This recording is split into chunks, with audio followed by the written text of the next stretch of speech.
Daalachake ya gube o ya osimbo balambar jaalalake Shama harka fuunee ordoftoota Fu'aad Show jalatti argamtan nageenyi kiyya kabajaa fi jaalala bakka jirtan maratti isin bira haa ga'u jecha warri haaraa dhuftan nooruu anaa dhufu jecha hundi keessanuyyuu akka dhuftanii subscribe godhadhaa maatii keenya ta'a maatii oduu hatattamaan isin biraan ga'u kanneen bashannansiisoo illee ni qabna waan ta'e ni ta'eefi hundi keessanuu warri as jirtan immoo laayikii tuquu hin dagatinaa laayikii tuquudhaan nama bira akka nuuf gahu nuuf godhaa har'ammoo sheer gochuu qabdu sheer waliif gochuun dirqama jechuudha ergaa kana joollee arsiitiif naa dabarsuu keessaniin barbaada joollee arsii jechuudha isiniif dhaamsa dabarsuun barbaada jechuudha dhaamsi kiyya ismaa'inni har'aa jechuudha joollee arsiitii fi mee fakkeenyaa fi joollee arsii daasfooronni biyya alaa jiraatanu jechuudha hundi keessanuyyuu mee fakkeenya tokko isiniif kaasuun barbaada waan jarri immoo mucayyoo tokkotti godhan jechuudha mucayyoo intala tokkotti jechuudha Dubaayin keessatti dheengaddaa beekaa dubbachuu dhiifne malee jechuudha garuu dubbachuu dhiisuun kuni sodaa isinitti fakkaatas yeroo baay'ee jechuudha maaliif akkana hammaattu isin gariin keessan hunda osoo hin taane maaliif akkana hammaattu keessatti daasfooronni maaliif akkana hammaattu isin maal akkana rabbiin garaa isin jabeesse maal akkana ummata dhuufuu maal rabbii isin godhe jedhe mataan keessan dhuufuudha mataan keessanii dhuufaa amma dheengadda Dubaayin keessatti jechuudha guyyaa 5 duratti jechuudha Dubaayin keessatti nama sadi ta'anii jechuudha intala tokkotti mataa waraananii mataa dhoosanii jechuudha intala jimmaati jechuudha isheen maaliif abiyyi deeggartaadha waa biraa hin jiru jechuudha maal isin sammuu akkana sammuu dooma akkana harsii qofa qabaay Oromoo kutaa 11 keessa harsii qofa qabaan jedhe malee ani sammuu akkana sammuu dadhabaa sammuu qafoo kan baate deemu isin qofaay maal isin ummata jimmaa kanarraa maal fuutuun jedheen maqeerroo jimmaarraa maal fuutu fedha isaa guuttatu fedhii isaatii abbaa barbaade deeggaruu mirgan qabuyi maali gandummaan akkam keessa madeesseen jedhe malee mucaa tokko jechuudha yaa jaranaa kunoo suuraa asirratti isin agarsiisa jechuudha dheengadda nama sadiin Dubaayin keessatti jechuudha guyyaa 5 dura waan kana natti himamee ture jechuudha garuu beekaan dubbachuu dhiisiyan jechuudha ammoo gandummaadha nuun jettu dheetan jechuudha nuti beekaa dhiifna bullee laalla jedha nuti akka jimmaatti bullee laalla yaa jimmaan bullee laallaa jedha obsuu beeka jechuudha kanaaf obsina yeroo baay'ee jechuudha garuu isin dhiirummaadhaa isin akka namaa kana dubartii illee nama 5 rukuttu dubartii illee nama 6 rukuttu maal isin yoom nama taatu sila onnee jabnummaan qabdanuu isin onnee maalii baattee deemaattan onnee raafuu yookiin argubbee baattee deemaattaa kan gaafii nattee kanaa maal shamarran si yoo kan hin beeku gaggaarii bichaadha maa ijoollee baay'ee hiriyoota baay'ee nan beeka jechuudha hiriyoota Facebook kiyyaa jechuudha baay'een jira miskiina kan hin beeku kanaafuu ani shamarranii dhiira arsiitullee ajaadha malee shamarran arsii an takka gocha ajaa irraa argeen beeku jecha ajaallee baay'ee jira irraa hunda irraa argeen beeku xixiqqoon tokko jirti kan safuu wallaalte kan safuun beekne waan jirtuuf sana dhiisaa kun shamarran arsiillee bakka hin buutu jechuudha jarra kanaa kun shamarran arsiillee nama gaariiyyuu maqaa balleessaa jiru jechuudha baay'ee jira kan wal kabajuuf kan jira kabaju baay'eetu jiru waan ta'eef jechuudha isin osoo hin taane garuu maali kan maqaa isin balleessan kun hin jedhe shamarran arsii fayyila amma mucaa kana nama 4 ta'anii ti'anii kan jarri mataa dhoosan jedhan mucaa intala tokkitti jechuudha intala tokkitti ergammoo isheerru kun jawaar biyyaa bulchuu fetanii egaa nama 3-4 nama hinaaka kottaa biyya keessatti kottaati ol ka'aatii fonqolchaa biyyirratti godhaa akkasi jawaar dhufee bulchu wayyuma jawaar sittanima naamani jawaar jechuu indaanqoo walitti qabee qooxiirratti eegaa buluu hin danda'u jechuudha unkaan dhaqee bituma biyya bulchuu dhiisi naamani isin jira biyya bulchuu sammuu ittiin biyya bulchuu hin qabu inni xiinxalaa siyaasaa zimbiloo taraa indayaayyaa Bashiir malee tokkoon xiinxalaa siyaasaa jechuun kanuma malee biyya bulchuunii fi ganda bulchuu wal addalaal ganduma danda'ee waan bulchuu irratti fakkaatu jechuudha namni gabbahee diqaalaa nan bulchitu jedhu tokko elma diqaalaa jedhu obboleessa isaatiin jechuudha obboleessa dhiiga isaatiin nama isa kadhatee gara biyyaa isa galcheeni gabbahee arrabsumo maagaa kanatti biyya bulcha baare gandaayyuu bulchuu hin danda'u kun amalaan bulcha namni biyya gaafa bulchu amalaa itti siqee amaaraa jaallatee sobee saba biraallee jaallatee ofitti qabeetuyyuu muudiidhaan gala jechuudha inni kun muudii isin beeku asuma Kanaafuu Jawaar keessa yoo mootummaatti fidachuu barbaaddanii kottaa dhiirummaa keessan nu agarsiisa. Dhiirummaa keessan nu agarsiisa. Yoo immoo ijoollee keenya ijoollee Jimmaa sababa Abiyyi ijoollee Jimmaa miine ijoollee Jimmaa kana goone ijoollee Jimmaa kana goone yoo jettan kun dhiirummaa miti. Yoo akkas ta'e immoo nam tokko waan madhaati nama tokko lolaa nu agarsiisame. Kanan fedhaan isinirra dhiirummaa keessan kana jechuudha. Dhiirummaa keessan akka saree nama 5-4 taatan malee dhiirummaa hin qabdan jechuudha. Hin qabdan dhugaa Rabbii. Keessatti ijoolleen Arsii jechuudha. Daasfooraan Arsii. Maali isin dhiira yoo taatan maal qaban jedhe malee. Tai! Wama akkanaa qofa dalagduu isin. Maali isin bara shamarran illee nam tokko nama dhawuu eegalte mu. Bara tokko taatee isin nama 5-4 dhawuu eegalte mu. Salphina kun. Salphin. Shamarraa tokkittii nama 4 itti namanii dhahanii mataa dhodhoosanii jechuudha. Ajaa'iba! Namni waan jaallatuuf ni du'a yoo barbaadde ni wareegama na amansiin jedha. Rukuttaan amansiifna jechuun rukunni amansiifna jechuun kuni jaarraa 21 keessa eessa jiraaf yaaddu isin. Akka harree rukuttaa jaallattuu isin. Maa rukuttaan sodaattu rukutamuus ikkoon sodaattu isin. Yookiin akka dhiiraan baatanii yookiin akka namaatti gabbaatanii nam tokko wal loltanu nam tokko hin rukuttanu takka tokko fakkeenya isiniif kaasuun barbaada. Mee anarraa fudhaa. Waggaadhaa jechuudha. Jarattiin kuni nama lakkaa'amuu danda'u miti. Fakkeenyaaf nama 50 ol ta'u, nama 60 ol ta'u malee tilmaamuu yoo ta'e malee nama qubaan lakkaa'amuu miti jechuudha. Wallaahi billaahi otoo 3 ta'anii nadhaanii dhiiran jedhaan maal jettu? Osoo jarri nama 3 qofaan ta'anii jechuudha nadhaanii dhiira jarri. Dhiirummaa keessan hin dubbadha jechuudha. Argitee? Kanaafuu maaliif akkana haddii kana ijoollee Jimmaa sodaattu isin? Maaliif akkana qeerroo Jimmaa kana sodaattu isin? Rukutamuun jaallattanii rukutamtanii beektanu?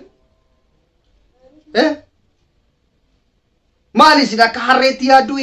Harree hojjettuutti isin beekna nuti ijoolleen dhiiraa daasfooroonni Arsii biyyaa baatan jarri Kaayiroo keessa jiraattan kan Suudii keessa jiraattanus kan ijoollee Baalee illee dabalate jechuudha. Kan isinitti maxxan illee namni bukkee keessanii illee isinumatti ba'e waan ajaa'ibaati jechuudha.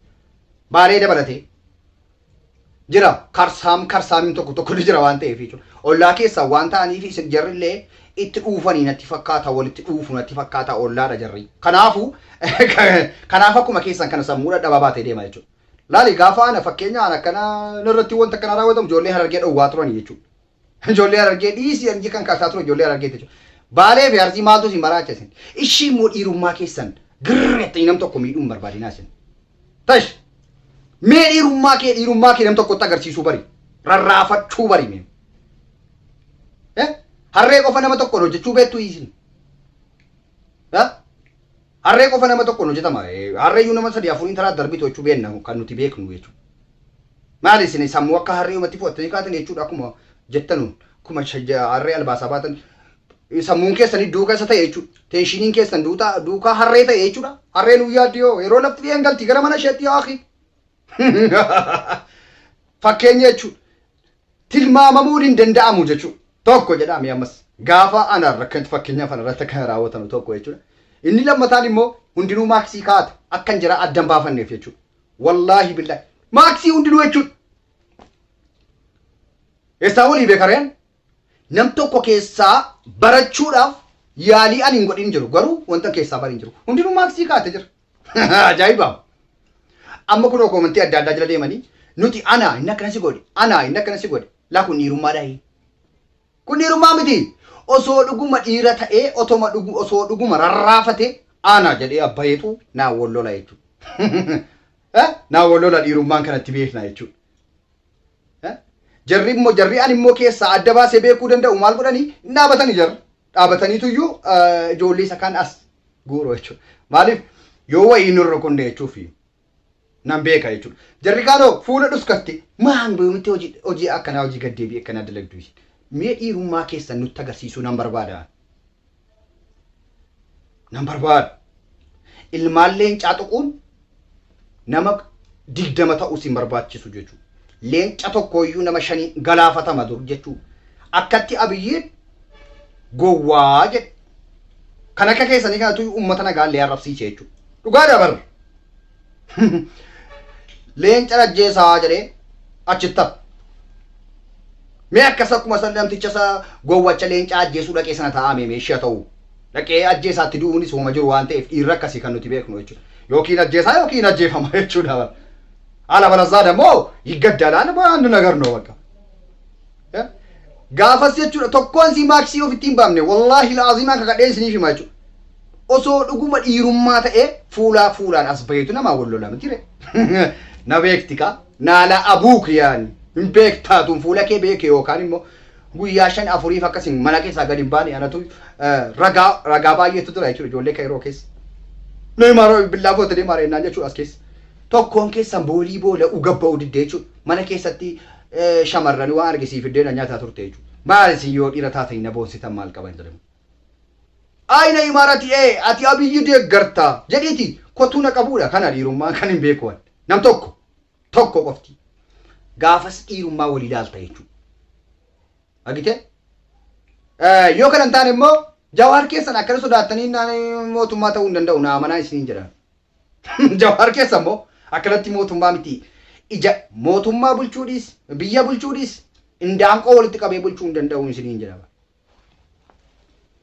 gandummaa warra keessa madeesse na amanin sittani maalikkii kee akkanatti jechuudha warri keessa kee gandummaan si madeesse jechuudha na amani sittani ma jawaar biyya bulchuudhiisiiti jechuudha indaanqoo walitti qabee bulchuu hin danda'u na amanin jedha dandeettii isaas immoo hin qabu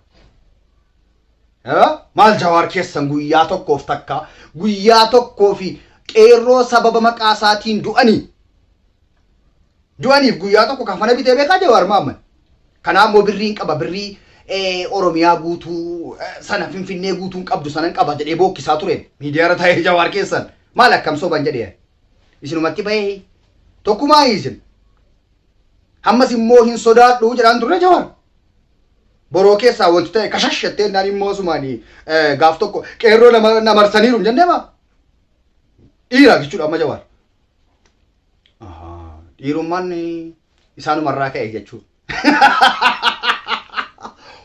dhiirummaan sodummaa isaanumarraa molqite jechuudha akkasii maanaan isaa akkana jechuudha waan ta'eef eeyyen inni sadaffaan immoo mee fudhannu intala nama afuriin akkana ta'aniidhaan tokko jedhaa yaa jiran ana akkas nama 60 olii lakkaa'amuu hin danda'u jechuudha akkas lama jedhame kun gochi kun kan hojjete ijoollee Arsiiti wallaahi billaahi ijoollee Arsiiti ofiillee dhufanii nama tuquu dhiisanu waan ta'e sharrii xaxanii namatti erguudha ijoollee Arsii godhe daasforaa Arsii jechuudha marzii isii akkanaa kan beeku siluma Oromoo keessaa isin marin jiru jechuudha na amani isin tana malaa nama wajjin kolfaa ilkaanii namatti kolfaa jechuudha kan bowwaa nama buuftu ijoollee Arsii daasforaa keessatti daasfoorota jechuudha warra biyya amma akka keessanii kana gandummaan keessa jiraan madeessine jarri kunoo nagaadhaan nu wajjin jiraatu jara waliin jiraanna nuti akka keessan kana marzii miti jechuudha keessatti jarri biyya alaa kun jechuudha Jawaar Mohaammed miidiyaarra bahee mootummaa ta'e akka inni mul'atuu fi jarri manaama kee kan inni sadaffaan immoo kunoo kaleessa jechuudha gurraachoo nama meeqa lala kuni dhiirummaadha kana dhiirummaa jara Arsii lala